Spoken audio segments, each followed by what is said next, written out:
Buenas, ¿cómo anda la cosa mis cabrones? Y bueno, hoy les traigo algo no tan agradable, pero eso sí muy interesante. Esto es nada más y nada menos que el iceberg de Palestina. Entonces, como ya sabrán, Palestina, oficialmente Estado de Palestina, es un país de Asia ubicado en la región de Oriente Próximo, más concretamente en el Levante Mediterráneo, el cual tiene un reconocimiento limitado por parte de la comunidad internacional, el cual consta de las regiones de Cisjordania y la Franja de Gaza, con Jerusalén Este como capital.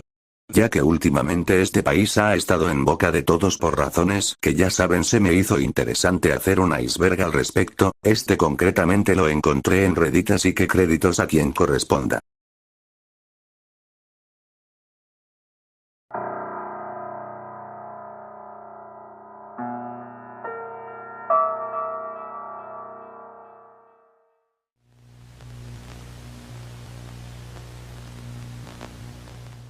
Bajo ocupación.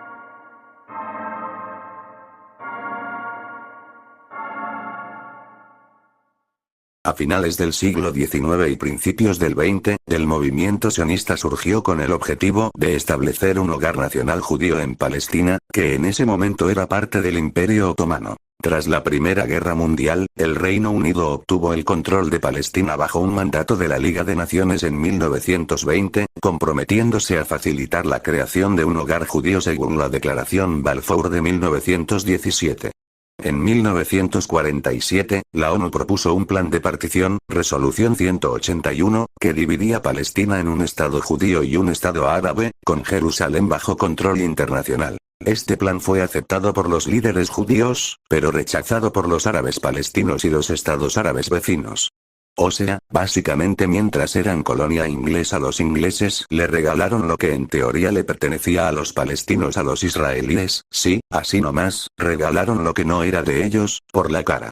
Además, hay quienes piensan que el genocidio israelí en Palestina es un masivo plan de exterminio de palestinos para terminar de robar sus tierras, ya que es obvio que cuando no queden palestinos o queden muy pocos será más fácil terminar de ocupar el territorio. Pobre y oprimido.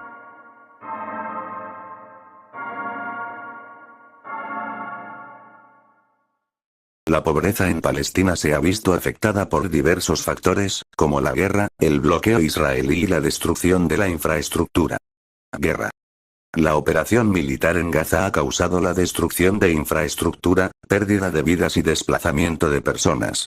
La destrucción de los activos agrícolas, como granjas, sistemas de riego, huertos y maquinaria, ha paralizado la producción de alimentos.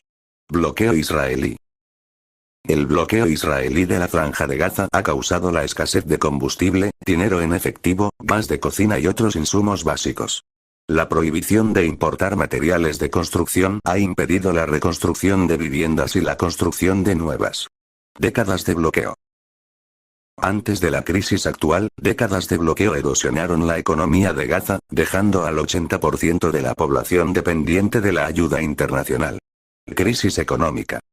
La operación militar en Gaza y sus repercusiones en Cisjordania han causado un choque sin precedentes que ha afectado a la economía palestina en todo el territorio ocupado. Boicot financiero. El gobierno de Israel ha suspendido la transferencia de los impuestos y los ingresos de aranceles que recauda en nombre de la Autoridad Palestina.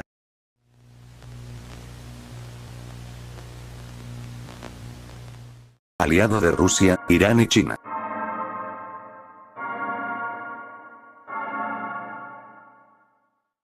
Por cuestiones geopolíticas, las grandes potencias de Israel, Rusia y China han apoyado tanto al gobierno palestino como a Hamás, todo esto obviamente en detrimento de Israel por su enemistad con los gringos, y asimismo Israel está activamente siendo financiado por los Estados Unidos. El asesinato de Ismail Haniyeh constituyó una afrenta directa a las tres naciones que articulan de manera conjunta muchas de sus decisiones. Mientras Estados Unidos continúa auxiliando a las fuerzas del ejército israelí, las tres potencias de los BRICS coordinan una estrategia de apoyo diplomático y militar a favor de la causa palestina. Por cierto, el nuevo presidente de los Estados Unidos, Donald Trump, al parecer dejará de financiar a Ucrania pero no a Israel. Nakba.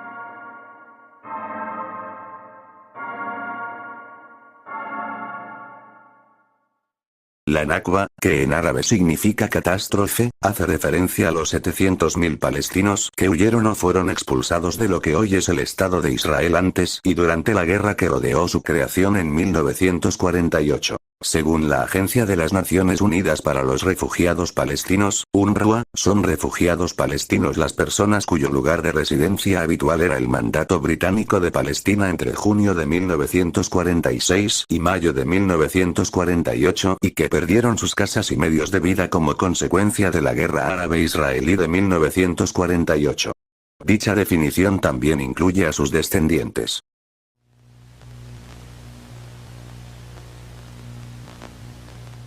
La mayoría apoya a Hamás.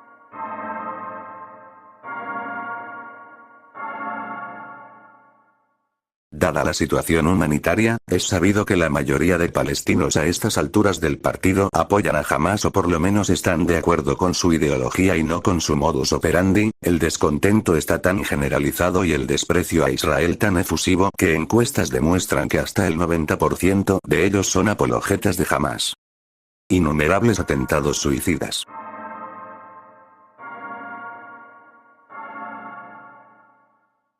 Los bombardeos suicidas palestinos han sido una táctica utilizada principalmente por grupos militantes en el contexto del conflicto israelí-palestino, especialmente durante la Segunda Intifada, 2000-2005. Estas acciones han tenido un impacto significativo tanto en la población civil como en las dinámicas políticas y de seguridad en la región. Lastimosamente no hay mucha información ni datos estadísticos al respecto. Sentencia de muerte para las personas LGBT.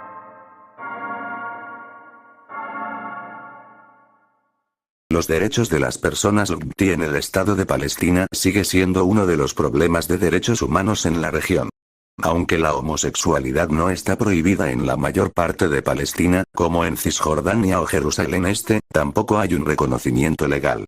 En la Franja de Gaza, concretamente, la homosexualidad es ilegal para los hombres, mientras que la homosexualidad femenina no está criminalizada en ninguna parte de Palestina. No obstante, no encontré nada sobre penas de muerte. Al parecer hay persecución política pero penas de muerte no. Creo que es un error del que hizo el iceberg.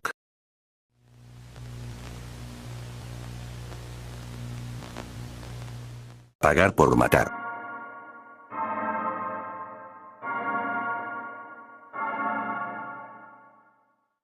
Esto es serio, pero vamos por partes. Primero escuchemos esta nota del portal Bridges for Peace en español, Puentes para la Paz.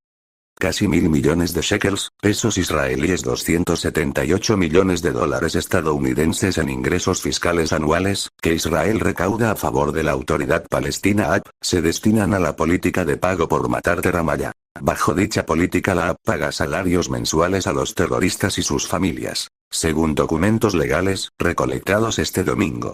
La información fue revelada durante una audiencia presentada por los padres de Dalia Lemkus, quien fue asesinada a puñaladas por un terrorista palestino en una parada de autobús, cerca de la ciudad de Elon Shbut en Judea, hace casi 10 años.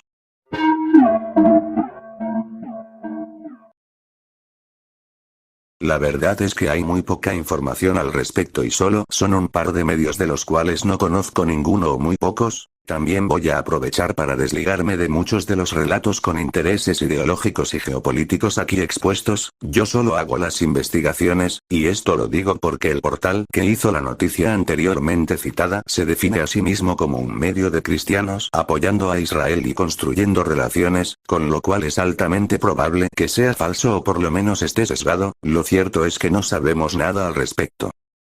Vendieron la tierra a los judíos, luego intentó recuperarla en la guerra. Durante el período del mandato británico en Palestina, 1920-1948, algunos terratenientes árabes, incluidos propietarios ausentes que vivían fuera de Palestina, vendieron tierras a judíos, particularmente a organizaciones sionistas. Estas compras eran legales bajo el sistema establecido por los británicos. Los compradores judíos, a menudo a través de entidades como el Fondo Nacional Judío, adquirieron tierras con el propósito de establecer asentamientos agrícolas y comunidades. Estas tierras representaban una fracción relativamente pequeña del total del territorio de Palestina, y la mayoría de los campesinos árabes desalojados de estas tierras no eran propietarios sino arrendatarios. La adquisición de tierras por parte de los judíos se concentró en las regiones del Valle y la costa de Palestina entre 1920 y 1936. Antes y después de esos años, también se compraron tierras en Galilea y, más tarde, en las partes meridionales de Palestina, entre Beerseba y Gaza. Tras la proclamación del Estado de Israel en 1948, estalló la Primera Guerra Árabe-Israelí. En esta guerra, los estados árabes vecinos invadieron el territorio del recién creado Israel, con el objetivo de evitar su establecimiento y recuperar las tierras. Es cierto que hubo ventas de tierras a judíos antes de la creación del Estado de Israel, pero estas ventas no explican por completo la complejidad del conflicto ni justifican los desplazamientos masivos o las guerras posteriores. El conflicto es resultado de una combinación de factores históricos, políticos y sociales, y sigue siendo objeto de debate y controversia.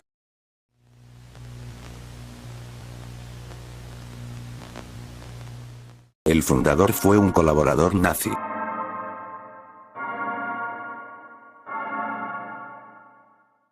Honestamente, no sé bien a quién se refiere con el fundador del Estado palestino. El Estado de Palestina fue proclamado formalmente el 15 de noviembre de 1988 por Yasser Arafat, líder de la Organización para la Liberación de Palestina, durante una reunión del Consejo Nacional Palestino en Argel, Argelia. Este señor proclamó el Estado de Palestina, pero en realidad este fue resultado de un gran proceso histórico y no se puede atribuir a una sola persona y además, Yasser Arafat no fue nazi, sino un líder palestino que participó en negociaciones de paz con Israel. Entre ellas, la Conferencia de Paz de Madrid en 1991 y los Acuerdos de Oslo en 1993. Arafat fue galardonado con el Premio Nobel de la Paz, pero su elección causó controversia en Israel y otros países. Arafat nació en Jerusalén en 1929. Murió el 11 de noviembre de 2004 a los 75 años, tras caer enfermo y entrar en coma. Rechazó la solución de dos estados, no ofreció ninguna. La afirmación de que Palestina rechazó 5 propuestas diferentes de solución de los dos estados no es del todo precisa y simplifica un conflicto complejo. A lo largo de las negociaciones entre israelíes y palestinos, se han presentado varias propuestas para resolver el conflicto, muchas de las cuales han enfrentado desacuerdos fundamentales entre ambas partes. Las propuestas fueron rechazadas o no concluyeron debido a desacuerdos profundos sobre cuestiones fundamentales como las fronteras, los refugiados palestinos, los asentamientos israelíes, y el estatus de Jerusalén.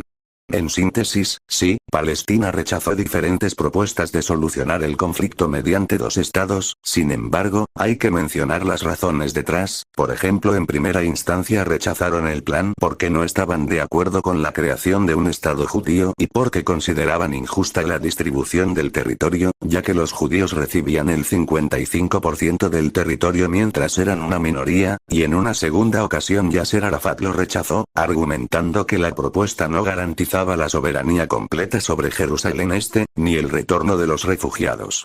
Y así en cada ocasión hubieron inconvenientes y desacuerdos que obstaculizaron la solución. Intentó apoderarse de Jordania.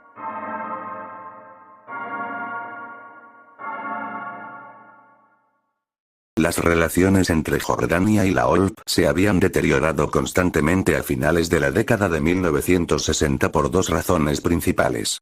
En primer lugar, los ataques de la OLP contra Israel lanzados desde territorio jordano provocaban con frecuencia represalias israelíes desproporcionadas contra Jordania. En segundo lugar, la OLP pretendía crear un estado dentro de otro estado en el norte de Jordania. El conflicto armado entre el ejército jordano y la Organización para la Liberación de Palestina, OLP, comenzó en septiembre de 1970. La lucha no terminó hasta julio de 1971, cuando la OLP fue expulsada definitivamente de Jordania y reubicada en Líbano. Este suceso es a menudo llamado Septiembre Negro o también denominada como Guerra Civil Jordana, y como ya expliqué fue una guerra de baja intensidad que tuvo lugar en Jordania en septiembre de 1970 entre la Organización para la Liberación de Palestina, OLP, y el régimen de Hussein de Jordania.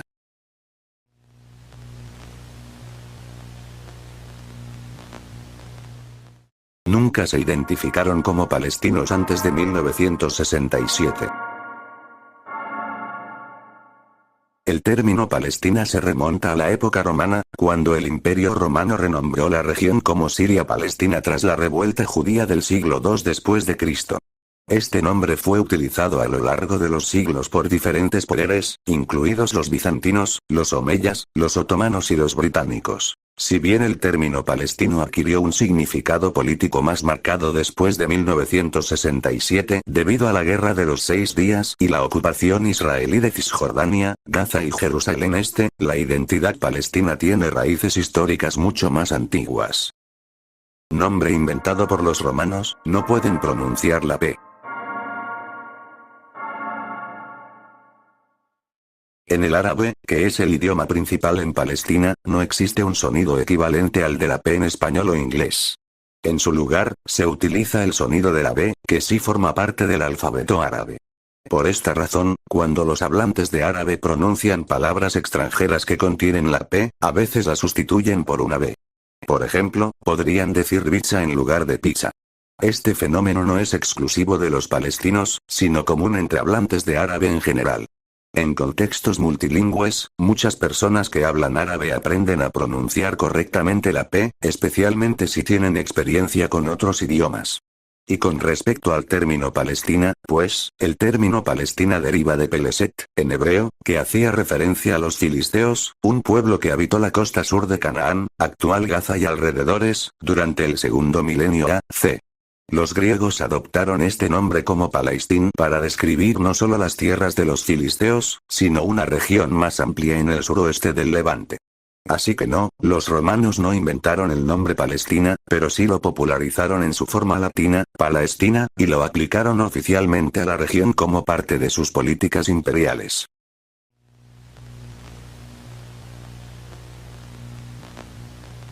El único invento es el chaleco suicida.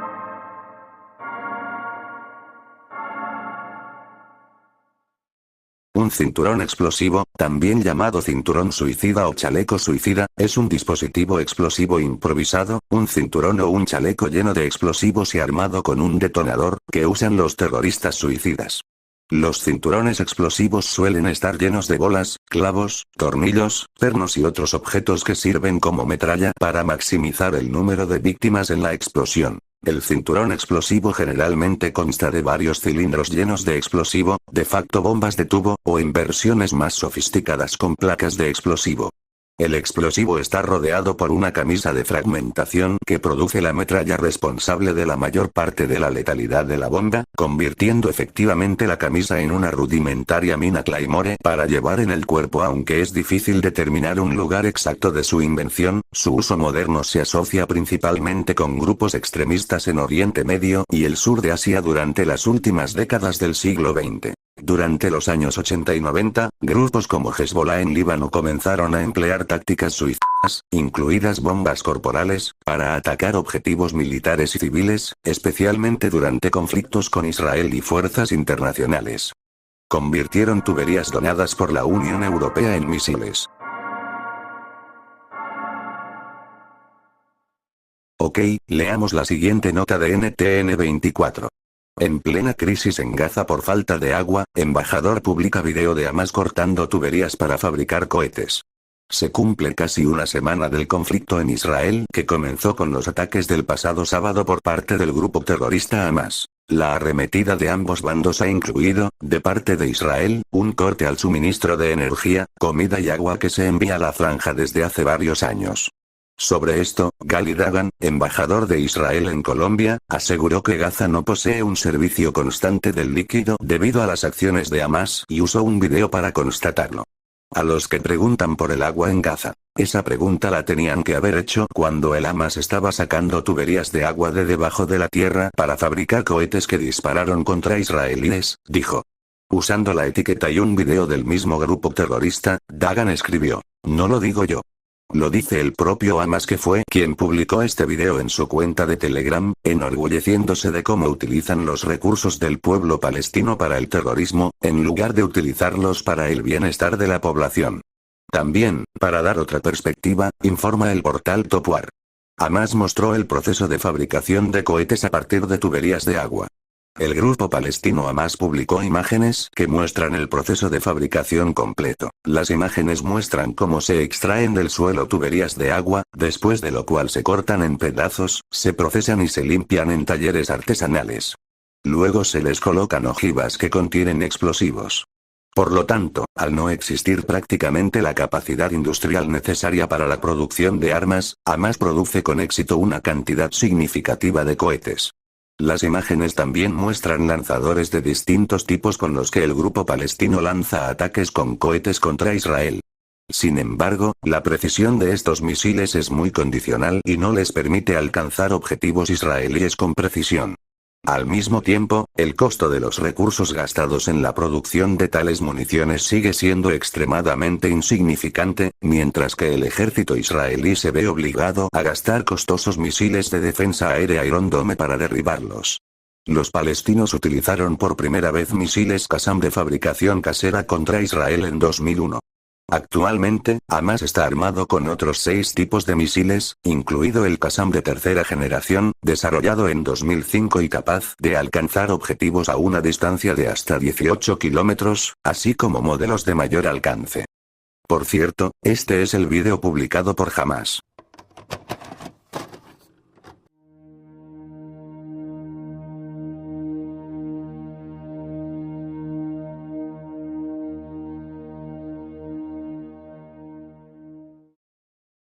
Y bueno, hasta aquí el vídeo. Honestamente este tipo de vídeos son más difíciles de hacer de lo que parece, es difícil encontrar información y a veces se encuentra pero no es muy confiable, con lo cual espero que den like y se suscriban ya que tardé mucho haciendo este iceberg. Saludos y gracias por ver,